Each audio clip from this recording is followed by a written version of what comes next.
రేవంత్ రెడ్డి గారు ఎప్పుడు చెప్తా ఉంటాడు, పండబెట్టి తొక్కుతా అంటాడు. నిజంగానే పండబెట్టిండు, వ్యవసాయాన్ని పండబెట్టిండు, రైతాంగాన్ని తొక్కిండు. రైతు బంధు కేసీఆర్ గారు 2 పంటలకు ఇస్తే నేను 3 పంటలకు ఇస్తా అన్నాడు. నాటేసే టైంకు కేసీఆర్ గారు ఉన్నప్పుడు రైతు బంధు పడేది.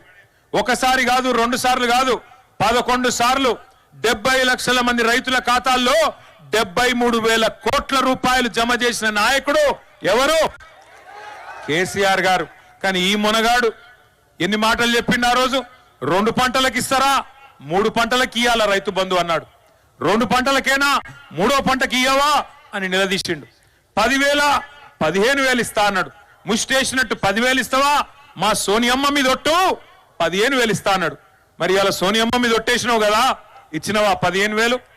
వచ్చినాయా? భూ యజమానులకే ఇస్తున్నాడు ముఖ్యమంత్రి కేసీఆర్. నేను కౌలుదారులకు కూడా ఇస్తా అన్నాడు. పట్టించుకుంటున్నాడు మళ్ళీ ఇలా కౌలు రైతులను. రైతు కూలీలకు నెలకు 1000 రూపాయలు ఇస్తా అన్నాడు. రాహుల్ గాంధీ మీద ఒట్టన్నాడు. ఇస్తున్నాడా? పడుతున్నాయా రైతు కూలీలకు?